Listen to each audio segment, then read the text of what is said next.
இந்த காட்டில் ஒரு மரத்தடியில் ஒரு பெரியவர் உட்காந்துருக்கிறார். அமைதியாக மௌனமாக அவர் அமர்ந்திருக்கிறார். இந்த பெரியவரை விசாரிக்கலாம், குருவை தேடி கண்டுபிடிக்கிறதுக்கு இவர் ஏதாவது ஒரு வழி சொல்லி கொடுப்பார் அப்படின்னு நினச்சிக்கிட்டு அவரை நெருங்கினான். ஐயா, எனக்கு ஒரு குரு தேவை, எங்கே கிடைப்பார், அவரை எப்படி அடையாளம் கண்டுபிடிக்கிறது, அதை பற்றி ஏதாவது விவரம் சொன்னீங்கன்னா நான் கண்டுபிடிச்சிக்குவேன் அப்படின்ட்டுருக்கான். பெரியவர் நிமிர்ந்து பார்த்தார். தம்பி, அது ரொம்ப சுலபம். அவர் வயசானவராக இருப்பார், என்னை விட சுமார் 30 வயசு அதிகமாக இருக்கும். அவர் ஒரு மரத்தடியில் தான் உட்காந்துருப்பார் அப்படின்ட்டுருக்கான். சரிங்க பெரியவரே, அது என்ன மாதிரியான மரம், எப்படி இருக்கும் அப்படின்னு கேட்டிருக்கான். பெரியவர் அந்த விவரங்களையும் சொல்லியிருக்கிறாரு. அது மட்டும் இல்லை, சந்திக்கிற நாள், நேரம், வினாடி முதற்கொண்டு எல்லா விவரங்களையும் துல்லியமாக சொன்னாராம். இவ்வளவு விவரங்களை இவரால் எப்படி சொல்ல முடியுது அப்படின்னு இவனுக்கு ஆச்சரியம். இருந்தாலும் அந்த பெரியவர் கடைசியாக ஒரு விவரம் சொன்னார். அது என்ன தெரியுமா, எப்படியும் நீ அவரை சந்திக்கிறதுக்கு ஒரு 30 வருஷம் ஆகும் அப்படின்னு சொல்லிவிட்டாராம். ரொம்ப நன்றிங்க பெரியவரே அப்படின்னு சொல்லிவிட்டு அந்த இளைஞன் புறப்பட்டுருக்கான். இப்போ அவனுக்கு குரு பற்றின விவரம் எல்லாம் கிடச்சிட்டுது, சந்திக்கிற நேரமும் தெரிஞ்சுட்டுது. ஆனால் 30 வருஷம் அவரை தேடி அலைய வேண்டியிருக்குமே. அவன் தேட ஆரம்பித்தான். காடு மலை எல்லாம் சுற்றி அலைஞ்சான். பல வருஷங்கள் தேடினான், அழுத்து போயிட்டான். கடைசியில் அவனுக்கும் வயசாகிட்டுது. கடைசியில் தன்னுடைய சொந்த ஊருக்கே திரும்பி போய்கிட்டு இருந்தான். அங்கே ஒரு மரத்தடியில் அவன் தேடிக்கிட்டு இருந்த குருநாதர் கிடைச்சார். யார் அவருன்னா, 30 வருஷத்துக்கு முன்னாடி வழி சொல்லி கொடுத்தாருல அதே பெரியவர். அவருக்கு இப்போ 30 வயசு அதிகமாக இருந்தது. அதே மரம், அன்னைக்கு பெரியவர் சொன்ன அடையாளம் இப்போ பொருத்தமாக இருந்தது.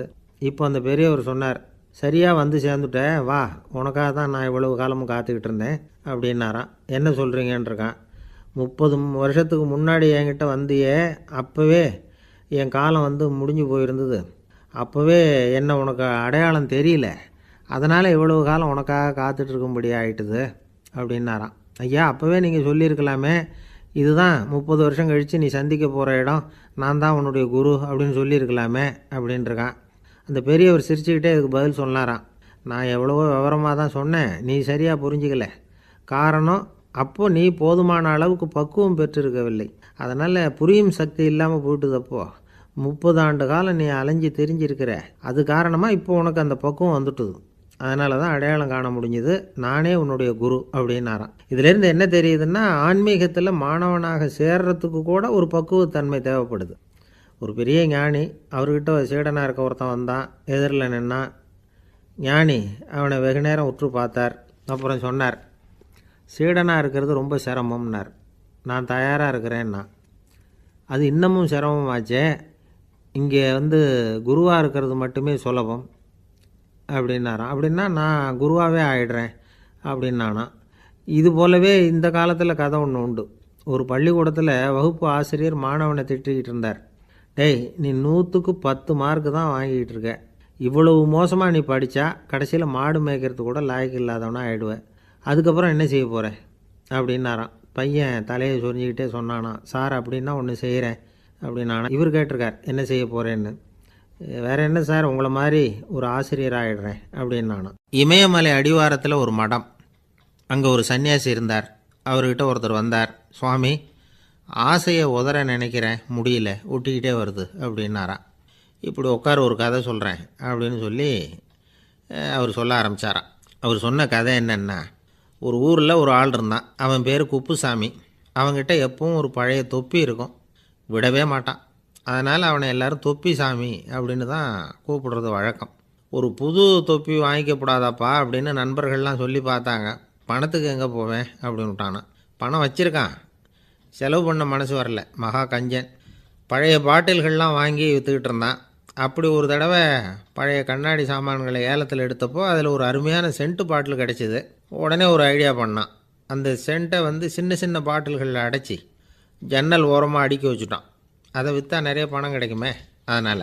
இதுக்கு இடையில் ஒரு நாள் அவன் வந்து அப்படியே உட்காந்துருந்தான். அந்த நேரம் நண்பன் வந்தான். ஏண்டா, உன் பழைய தொப்பியை மாற்றப்படாதா, ஊரில் எல்லோரும் கேலி பேசுகிறாங்களே உன்னை தொப்பி சாமின்னு அப்படின்னு சொல்லி கேட்டிருக்கான்.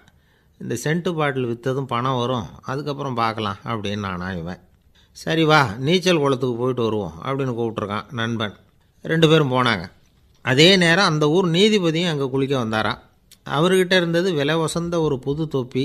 அதை அங்கே இருந்த ஸ்டாண்டில் மாட்டிவிட்டு குளிக்க போனார். இதுக்கிடையில் குப்புசாமி குளிச்சுட்டு வந்தான். அவனுடைய பழைய தொப்பியை காணலை. அந்த புது தொப்பியை பார்த்தா இது நண்பனுடைய வேலை தான் அப்படிங்கிறதாக புரிஞ்சுக்கிட்டு அதை எடுத்து மாட்டிகிட்டு வந்துட்டான்.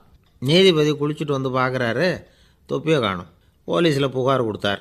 அவங்க வந்து தேடினாங்க. ஒரு மூலையில் பழைய தொப்பி கிடச்சிது. அடடா, இது நம்ம குப்புசாமியோட தொப்பி இல்லையா அப்படின்னு நானா ஒருத்தன். உடனே அவன் வீட்டுக்கு தேடிட்டு போயிருக்காங்க. அங்கே போய் பார்த்தா புது தொப்பி அங்கே இருக்குது. உடனே அவனுக்கு 1000 ரூபா அபராதம் போட்டாங்களாம். அவன் பணத்தை கட்டிவிட்டு ரொம்ப எரிச்சலோடு வீட்டுக்கு வந்தான். பழைய தொப்பி கண்ணில் பட்டுது. மறுபடியும் உன்னால் தானே எனக்கு 1000 ரூபா நஷ்டம் அப்படின்னு சொல்லி அதை எடுத்துக்கிட்டு அப்படி போயிருக்கான். அந்த ஊர் குளத்தில் வீசி எரிஞ்சிட்டு வந்துட்டான். அது மீன் பிடிக்கிற ஒருத்தன் கையில் சிக்கிச்சு.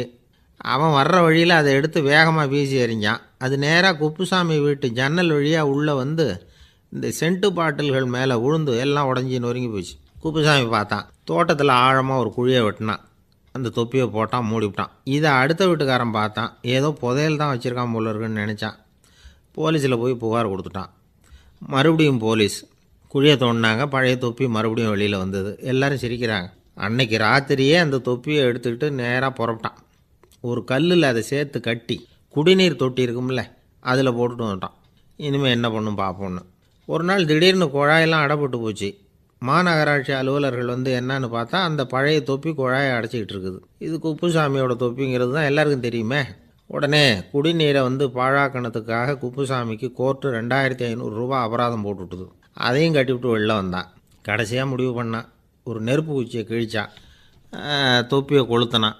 எரிஞ்சுது. எடுத்து வெளில எரிஞ்சான். கொஞ்ச நேரத்தில் தீ அணைப்பு படம் வந்துட்டுது. ஆமாம், இவன் எடுத்து எரிஞ்சது வெளியில் விழுந்து வீட்டு கூரையே பற்றிக்கிட்டு எரிய ஆரம்பிச்சுட்டுது. அவனோட பணத்தாசையும் அதோடு சேர்ந்து எரிஞ்சு போச்சான். இப்படி ஒரு கதை. இந்த கதையை சொல்லி முடித்தார் அந்த இமயமலை அடிவாரத்தில் இருந்த சன்னியாசி. இப்போ அந்த குப்புசாமி எங்கே இருக்கிறான்னு கேட்டார் எதிரில் இருந்தவர். இதோ உன் எதிரிலே இருக்கிறான், நான் தான் அந்த குப்புசாமி அப்படின்னாரான் அந்த சன்னியாசி. அந்த குப்புசாமிகிட்ட இருந்தது மாதிரி ஒரு பழைய தொப்பி நம்ம ஒவ்வொருத்தர்கிட்டையும் உண்டு. அதை எப்படி தொலைக்கிறதுன்னு தெரியாமல் தடுமாறிக்கிட்டு இருக்கிறோம். அது என்ன தொப்பிங்கிறீங்களா? அதுதான் நம்மை சூழ்ந்திருக்கிற மாயை அப்படிங்கிறார் சுவாமி சின்மயானந்தர். மெய்ஞானம் கிடைக்கிறப்போ மாயை வந்து எரிஞ்சு போகும் அப்படிங்கிறது அவருடைய கருத்து. நம்மால் ஒருத்தர் வேகமாக ஓடி வந்தார். காலில் மாட்டியிருந்த பழைய செருப்பு ரெண்டையும் ஆவேசமாக தூக்கி ஒரு கிணத்துல போட்டுட்டு வெறுங்காலோடு நடந்து வந்துக்கிட்டு இருக்கிறார். ஏன் அப்படி பண்ணீங்க அப்படின்னு கேட்டோம். அந்த செருப்புக்கு சொந்தக்காரன் வந்து பின்னாடி வந்துக்கிட்டு இருக்கிறான், அதனால் அப்படி பண்ணேன் அப்படிங்கிறார் இவர். காசியில் இருக்கிற கடவுள் காசி விஸ்வநாதர், அங்கே இருக்கிற தேவி காசி விசாலாட்சி. இவங்க 2 பேரும் ஒரு நாள் பேசிக்கிட்டு இருந்தப்போ கடவுள் சொன்னார், இந்த மனிதர்களை நாம் ரொம்பவும் நம்பிக்கையோடு தான் படைச்சிருக்கிறோம். இருந்தாலும் அவங்களுக்கு தான் நம்பிக்கை இல்லை, எதுலேயும் ஒரு உண்மையான நம்பிக்கை இல்லாமல் வாழ்ந்துக்கிட்டு இருக்கிறாங்க அப்படின்னார். என்ன அப்படி சொல்கிறீங்க? அதை பாருங்கள், எவ்வளவு பேர் காசியை தேடிட்டு வந்து கங்கையில் குளிச்சுக்கிட்டு இருக்கிறாங்க. அவங்களெலாம் நம்பிக்கை இல்லைன்னா இவ்வளவு தூரம் தேடிட்டு வந்து இங்கே குளிப்பாங்களா அப்படின்னு நாங்கள் தேவி. சரி, அதை சோதித்து பார்க்கலாம் அப்படின்னு 2 பேரும் முடிவு பண்ணிக்கிட்டாங்க. உடனே ஒரு திட்டம் போட்டாங்க. அது எப்படின்னா, நாம் 2 பேருமே பக்தர்கள் மாதிரி உருவத்தை மாற்றிக்கிட்டு கங்கை கரைக்கு போக வேண்டியது. நான் வந்து கங்கையில் இறங்கி குளிக்கிறேன். கொஞ்ச நேரத்தில் சுழலில் மாட்டிக்கிட்டது மாதிரி நடிக்கிறேன். நீ உடனே கரையிலிருந்து சத்தம் போடும், என்னோடய வீட்டுக்காரரை யாராவது காப்பாற்றுங்களேன் காப்பாற்றுங்களேன்னு சத்தம் போடும். அதோடு இன்னொன்று சொல்லு, யாராவது ஒரு புண்ணிய ஆத்மா அவர்கிட்ட போய் அவருடைய முடியை பிடிச்சி இழுக்கணும். அப்படி ஒரு சாபம் இருக்குது எங்களுக்கு. புண்ணிய ஆத்மா, அதாவது எந்த பாவமும் செய்யாத இல்லாத ஒருத்தர் தான் அவரை காப்பாற்ற முடியும். அப்படிப்பட்டவங்க யாராவது வெள்ளத்தில் குதித்து என்னுடைய கணவரை காப்பாற்றுங்கோ அப்படின்னு நீ சத்தம் போடு, கூச்சல் போடு, என்ன நடக்குதுன்னு பார்க்கலாம் அப்படின்னார் கடவுள். சரின்னு சொல்லி 2 பேருமா சாதாரண பக்தர்கள் மாதிரி கங்கை கரைக்கு வந்து சேர்ந்தாங்க. அவர் இறங்கி குளித்தார். திட்டம் போட்டது மாதிரியே சுழலில் மாட்டிக்கிட்டது மாதிரி கத்துனார். கரையில் இருந்த அந்த அம்மா, ஐயோ என் கணவரை காப்பாற்றுங்களேன், யாராவது காப்பாற்றுங்களேன்னு கத்துனாங்க. பல பேர் ஓடி வந்தாங்க. உடனே இவங்க, பாவம் இல்லாத புண்ணிய ஆத்மா ஒருத்தரால் தான் என்னுடைய கணவர் காப்பாற்றப்படணுங்கிறது விதி, அப்படி ஒரு சாபம் இருக்குது, அதனால் புண்ணிய ஆத்மா யாராவது அவர்கிட்ட போய் அவர் முடியை பிடிச்சி தூக்குனா அவரை காப்பாற்றி போடலாம் அப்படின்னாங்க. இவங்க இப்படி சொன்னதும் எல்லாரும் திகைச்சு போய் நின்றுட்டாங்க. ஒவ்வொருத்தருக்கும் அவங்க செஞ்ச பாவம்லாம் ஒவ்வொன்றா ஞாபகத்துக்கு வர ஆரம்பிச்சுட்டுது. சரி, இதுக்கு நாம் லாயக்கு இல்லை அப்படின்னு சொல்லி ஒதுங்கி போக ஆரம்பிச்சிட்டாங்க எல்லாம். இந்த சமயத்தில் யாரோ ஒருத்தர் வேகமாக ஓடி வந்தார். ஆற்றுல குதிச்சார். அவர்கிட்ட போனார், முடியை பிடிச்சார், தூக்குனார், அவரை காப்பாற்றி கரைக்கு கொண்டுட்டு வந்துட்டார். அப்படி காப்பாற்றின அந்த ஆளை இவங்க 2 பேரும் தனியாக கூப்பிட்டுக்கிட்டு ஒரு மண்டபத்துக்கு வந்துட்டாங்க. வந்து விசாரிக்கிறாங்க. நீ யாரப்பா அப்படின்னு கேட்குறாங்க. ஏதும் தெரியாத மாதிரி. நான் இந்த ஊர் அன்ன சத்திரத்தில் வேலை செய்கிற ஒரு சமையல்காரன் அப்படிங்கிறார். நீ வந்து கங்கையில் குளிக்கிறது உண்டான்னு கேட்டிருக்காங்க. நான் இந்த ஊர்லேயே தான் இருக்கிறேன், இருந்தாலும் தினமும் கங்கையில் குளிக்கிறதில்ல, எப்போவாவது ஒரு நாள் அங்கே குளிப்பேன் அப்படின்னார். கங்கையில் மூழ்கி எழுந்திரிச்சா பாவம்லாம் தொலையும்னு சொல்கிறாங்க. அப்படி இருக்கிறப்போ அங்கே இன்றைக்கி கங்கையில் குளிச்சுக்கிட்டு இருக்கிறவங்கெல்லாம் தங்களை வந்து புண்ணிய ஆத்மாவா நினைக்கல. கங்கையில் குளிக்காத நீ உன்னை வந்து புண்ணிய ஆத்மாவா நினச்சி என்னை காப்பாற்ற வந்திருக்கிற, அது எப்படி அப்படின்னு கேட்டார். அதுக்கு அந்த ஆள் சொல்கிறான், கங்கையில் குதித்ததுக்கு அப்புறம் தானே உங்களை காப்பாற்ற போகிறோம். அப்படி குதிக்கும் பொழுது என்னுடைய பாவம்லாம் போயிருக்கும்ல, நான் புண்ணிய ஆத்மாவாக ஆயிருப்பேனே, அதனால தான் துணிஞ்சு வந்து உங்களை காப்பாற்றினேன் அப்படின்னா. கடவுளும் தேவியும் அவனுக்கு வந்து காட்சி கொடுத்தாங்களாம். இப்படி ஒரு கதை உண்டு. அதாவது கங்கையில் குளிச்சுக்கிட்டு இருக்கிறவங்களுக்கே தங்களுடைய பாவம் போகுங்கிற நம்பிக்கை பரிபூர்ணமாக இல்லை. குளிக்காத ஒருத்தனுக்கு அந்த நம்பிக்கை இருந்தது. அதனால் அவனால் கடவுளை பார்க்க முடிஞ்சது. கடவுளை வந்து நாமளும் பார்க்க முடியுமா முடியாதா அப்படிங்கிற குழப்பம்லாம் நமக்கு வேண்டியதில்லை. நம்பிக்கையோடு வாழணுங்கிற உண்மையை மட்டும் இந்த கதையிலேருந்து புரிஞ்சுக்கிட்டால் போதும். ஏன்னா இந்த கதையை கேட்டுட்டு ஒரு நண்பன் குதர்க்கமாக ஒரு கேள்வி கேட்டான். ஏன் சார், கங்கையில் குளித்தா பாவம் போயிடும்னு சொல்கிறீங்களே, நான் எனக்கு வேண்டாத ஒருத்தனை அழைச்சிட்டு போய் கங்கையிலேயே தள்ளி விட்டுட்டு அதுக்கப்புறம் அங்கேயே முழுக்க போட்டுட்டு நான் செஞ்ச பாவத்தை வந்து அதுலேயே கழுவி விட்டுட்டு மறுபடியும் உங்ககிட்ட வந்துடுறேன்னு வச்சுக்கோங்க, நீங்கள் என்னை வந்து புண்ணிய ஆத்மான்னு ஏற்றுக்குவீங்களா அப்படிங்கிறான். ஆள் கொஞ்சம் ஆசைந்தான், நம்மளே அங்கே அழைச்சிட்டு போனாலும் போயிடுவான். வாழ்க்கையில் சில சந்தர்ப்பங்களில் நாம் வந்து சில அவமானங்களை சந்தித்தே தீர வேண்டியிருக்கு. என்ன பண்ணுறது, காலம் அப்படி. அவமானப்படுறவங்க உடனே அடங்கி போயிடுறது தான் உலக வழக்கம். அவமானப்பட்டால் உடனே சீறி எழறவங்களும் உண்டு. ஆனால் அதையே ஒரு சவாலாக எடுத்துக்கிட்டு முன்னுக்கு வர்றவங்களும் சில பேர் இருக்கிறாங்க. அவங்க ரொம்ப அபூர்வம். இன்றைக்கி மனோதத்துவ நிபுணர்கள்லாம் என்ன சொல்கிறாங்க தெரியுமா? அவமானப்பட்டுட்டா உடனே அடங்கி போயிடக்கூடாதான், அதையே ஒரு சவாலாக எடுத்துக்கிட்டு மனசில் ஒரு வைராக்கியத்தோடு முயற்சி பண்ணினா வாழ்க்கையில் எல்லாரும் முன்னேறலாமா. அவமானங்கிறத நாம் வந்து வைராக்கியமாக மாற்றிக்கணும். அதுதான் வெற்றிக்கு வழி. ராமர் வந்து இந்த பூமியில் பிறந்ததே ஒரு வைராக்கியத்தினால தான் சார் அப்படின்னார் ஒருத்தர். எப்படிங்க அது அப்படின்னு கேட்டேன். அவர் சொன்னார், தசரதருக்கு ராமர் வந்து குழந்தையாக வந்து பிறக்கணும், அப்போ தான் இங்கே இருக்கிற கஷ்டங்கள்லாம் நீங்கும் அப்படின்னு சர்வ லோகமும் எதிர்பார்த்துக்கிட்டு இருக்குது. ஆனால் அவர் எப்போ வந்து பிறப்பார் அப்படின்னு யாருக்கும் தெரியல. அந்த காரியம் சீக்கிரம் நடக்கணுமே, அதுக்கு என்ன பண்ணுறது? நாரதர் வந்தார் ஒரு நாள் தசரதரை தேடி. தசரதா, உனக்கு ஒரு செய்தி தெரியுமான்னு ஆரம்பித்தார். அவர் எப்பவும் இப்படித்தானே ஆரம்பிக்கிறது வழக்கம். என்ன விஷயம்னு கேட்டார் தசரதர். தசரதா, நீ அடிக்கடி உன்னோட தேரில் ஏறிக்கிட்டு தேவலோகத்துக்கு போகிற, அங்கே போகிற வர்ற எல்லாம் பண்ணிகிட்ருக்க, எல்லாம் சரி. தேவலோகத்துலேயும் உன்னை நல்லபடியாக தான் வரவேற்கிறாங்க. தேவேந்திரன் உன்னை பிரியமாக அழைச்சிட்டு போய் தன்னுடைய அரியாசனத்திலேயே தனக்கு பக்கத்திலேயே உட்கார வைக்கிறான். நீயும் சந்தோஷமாக உட்காந்து பேசிவிட்டு வந்துடுற. ஆனால் நீ இங்கே வந்ததுக்கு அப்புறம் அங்கே என்ன நடக்குது தெரியுமா உனக்கு அப்படின்னாரான் நாரதர். என்ன நடக்குது எனக்கு ஒன்றும் தெரியலையே அப்படின்னாரான் தசரதர். நாரதர்கிட்ட வந்து கிட்டத்தில் வந்து கேட்டிருக்கார், கொஞ்சம் சொல்லுங்கள் என்னது அப்படின்னு. அவர் நெருங்கி வந்தாரான் நாரதரும். மெதுவாக அவர் காதோட காதாக சொன்னாராம். அதாவது நம்ம பாஷையில் சொல்லப்போனால் பற்ற வைக்கிறார். நீ அங்கே தேவேந்திரங்கிட்ட உட்காந்து பேசிவிட்டு வந்த பிறகு நீ அங்கே உட்காந்துருந்த அரியாசனத்தை தண்ணி ஊற்றி கழுவி சுத்தப்படுத்துகிறாங்க. நீ என்ன அந்த அளவுக்கு சுத்தம் இல்லாத ஆளா, தினம் குளிக்காமையாக இருக்கிற அப்படின்னாராம். தசரதருக்கு இது ரொம்ப அவமானமாக போயிட்டுது. அப்படியே செய்கிறாங்க அப்படின்னாராம். ஆமாம், நீ வேணும்னா நான் சொல்கிறது உண்மையா இல்லையா அப்படின்னு சோதனை பண்ணி பார்த்துக்கோ அப்படின்னாரான் நாரதர். உடனே தசரதர் இதுக்காகவே புறப்பட்டு தேவலோகம் போனார். அங்கே வழக்கம் போலவே இவரை கூப்பிட்டு உட்கார வச்சு பேசிக்கிட்டு இருந்தான் தேவேந்திரன். கொஞ்ச நேரம் பேசிக்கிட்டு இருந்துட்டு சரி நான் கிளம்புறேன்னு புறப்பட்டார். சரி, அவனும் வாசல் வரைக்கும் வந்து வழி அனுப்பி வச்சுட்டு உள்ளே போயிட்டான். தசரதர் வெளியில் கொஞ்சம் நேரம் மறைஞ்சி இருந்துட்டு மெதுவாக உள்ளே எட்டி பார்த்தார் என்ன நடக்குதுன்னு. நாரதர் சொன்னது உண்மைதான். தசரதர் உட்காந்துருந்த ஆசனத்தை அங்கே 2 தேவர்கள் கழுவி சுத்தப்படுத்திக்கிட்டு இருக்கிறாங்க. தசரதரால் இதை தாங்கிக்க முடியல. அவருக்கு ரொம்ப அவமானமாக போச்சு. நேராக கிடுகிடுன்னு தேவேந்திரங்கிட்டே போனார். நான் உட்காந்துருந்த இருக்கையே சுத்தம் பண்ணுறியே, நான் என்ன அந்த அளவுக்கு பாவியா அப்படின்னு கேட்டார். ரொம்ப கோபமாக கேட்டார்.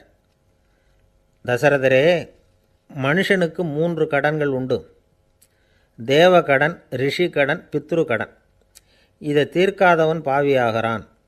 இதில் மகனை பெறுவதால் தான் பித்ரு கடன் தீரும். உனக்கு மகன் கிடையாது, அதனால் நீ பாவியாகிற. பாவி உட்கார்ந்துருந்த இடம்ங்கிறதுனால அதை சுத்தம் செய்ய வேண்டியது எங்கள் கடமை அப்படின்னு நானும் தேவேந்திரன். இந்த இடத்துல தசரதருக்கு ஏற்பட்ட அவமானம் ஒரு வைராக்கியமாக மாறிச்சு. தேவேந்திரனே கேட்டுக்கோ, ஒரு மகனை பெற்ற பிறகு தான் இந்த சபையில் மறுபடியும் அடி எடுத்து வைப்பேன் அப்படின்னு சொல்லிவிட்டு போயிட்டாராம். போய் புத்திர காமேஷ்டி யாகம் பண்ணார். புத்திரர்கள் பிறந்தார்கள். இந்த கதையில் உள்ள கருத்து என்னென்னா, தேவேந்திரன் தசரதரை அப்படி அவமானப்படுத்தலைன்னா அவருக்கு இப்படி ஒரு வைராக்கியம் பிறந்திருக்குமா? யோசித்து பார்க்கணும். நமக்கு ஏற்படுகிற சில அவமானங்களையும் வைராக்கியமாக மாற்றிக்குவோம்.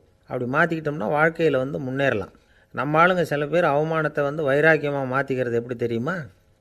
நம்மக்கிட்ட ஒரு பையன் சொன்னான், எங்கள் அப்பா என்னை எல்லாருக்கும் முன்னாடி வச்சு திட்டிவிட்டார், பொறுப்பு இல்லாமல் ஊர் சுற்றுறேன்னு சொல்லி அவமானப்படுத்தி விட்டார்.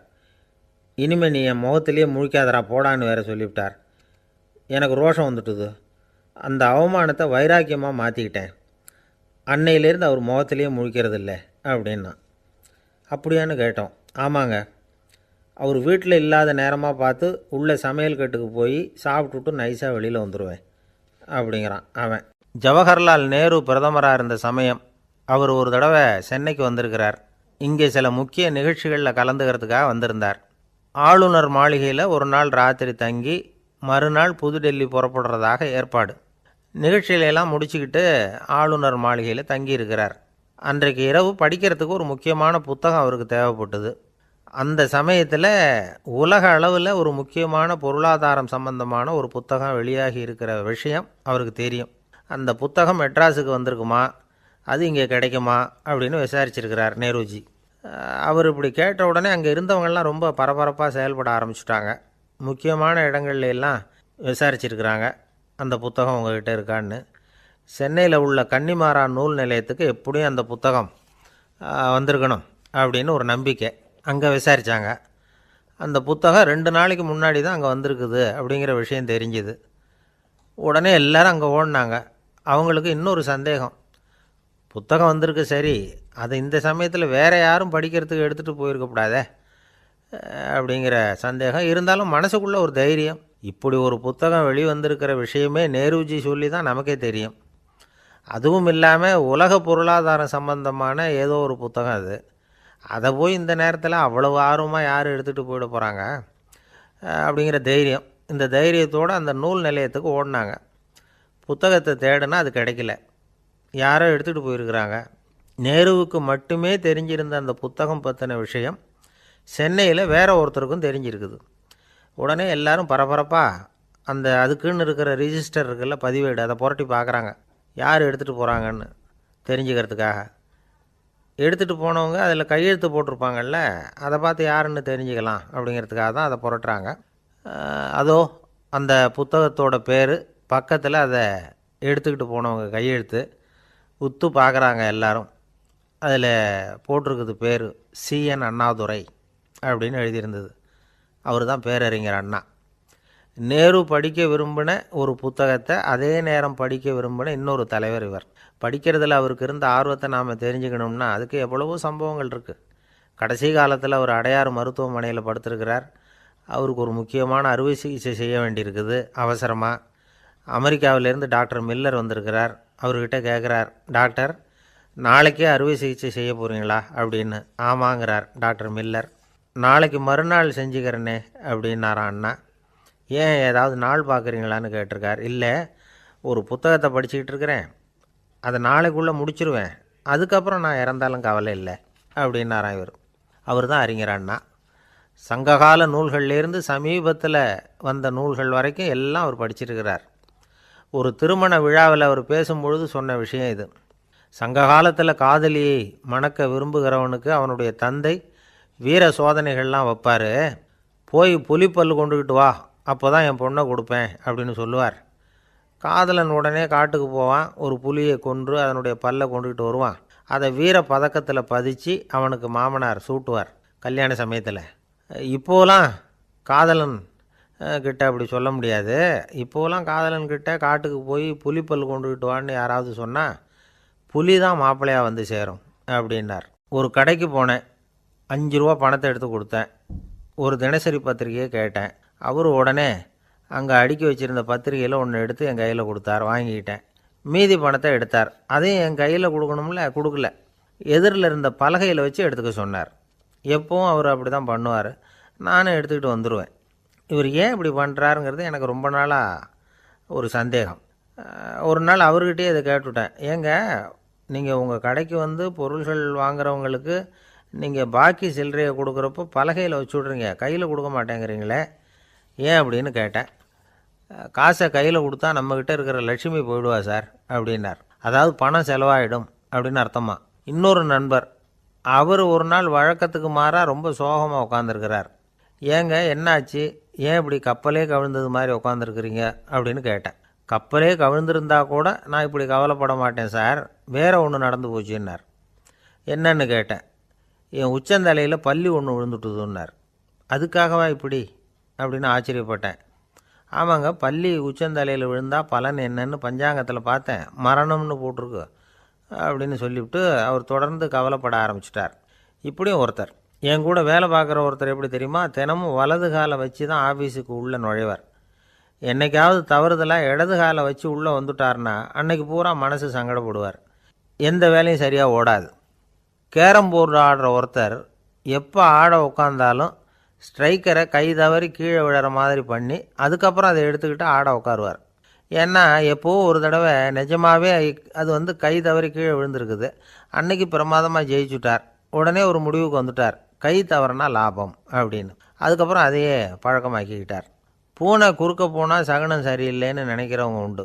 ஆனால் ஒருத்தர் எப்படி தெரியுமா, அவர் வெளியில் கிளம்புற சமயம் பக்கத்து வீட்டு ரேடியோவில் மியாவ் மியாவ் பூனை குட்டின்னு பாட்டு சத்தம் கேட்டால் கூட போதும், சகுனம் சரியில்லைன்னு பிரயாணத்தை கேன்சல் பண்ணிவிடுவார். இப்போ இவ்வளவும் எதுக்கு சொல்கிறோம்னா, அளவுக்கு மீறின சகுன நம்பிக்கைகள் இருக்குது பாருங்கள், இதோட பயமும் சேர்ந்துக்கிட்டதுன்னு வச்சுக்கோங்க, இது ஒருத்தருடைய மனநிலையை பாதிச்சிடும். இது வந்து உளவியல் நிபுணர்கள் சொல்கிற கருத்து.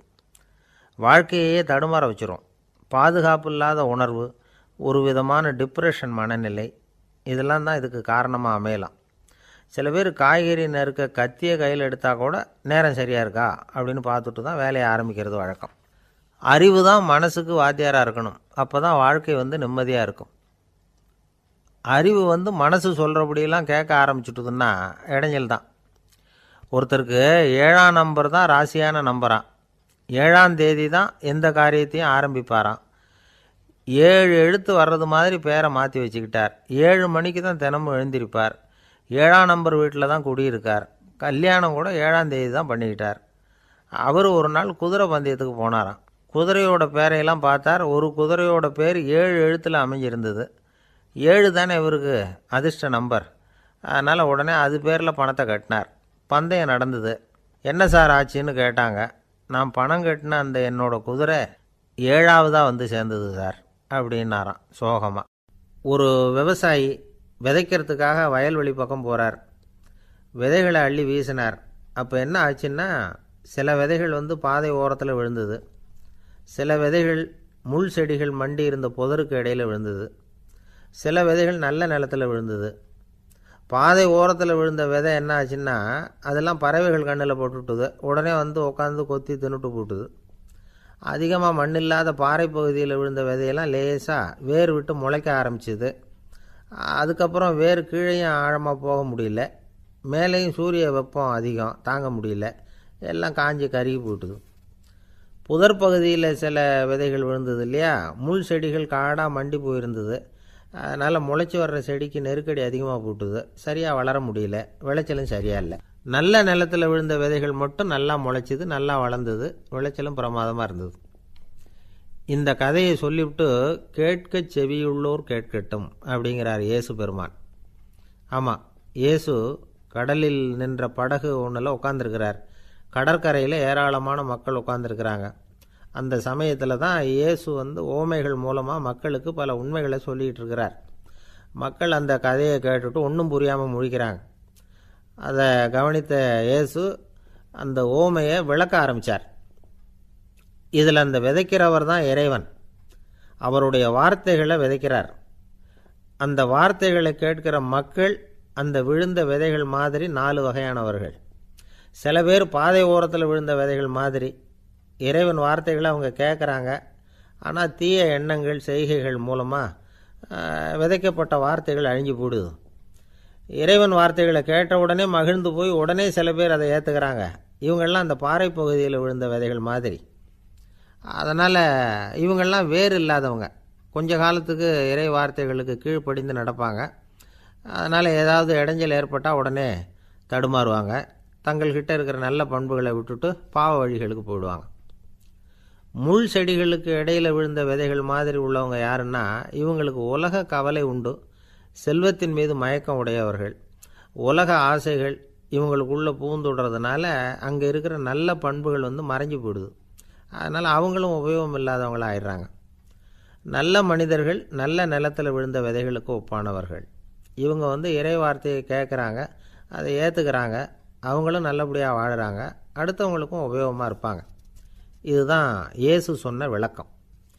நல்ல வார்த்தைகளை கேளுங்கள், நல்ல வார்த்தைகளை ஏற்றுக்கொள்ளுங்கள், அடுத்தவங்களுக்கு உபயோகமாக இருங்க. இதுதான் பெரியவங்கள்லாம் நமக்கு சொல்லுகிற உபதேசம். ஒரு அப்பா தன்னுடைய மகனுக்கு உபதேசம் பண்ணார். இதை பாருப்பா, நல்ல வார்த்தைகளை கேட்கணும், எப்போதுமே மகன் அப்பா பேச்சை கேட்குறது நல்லது அப்படின்னாராம்.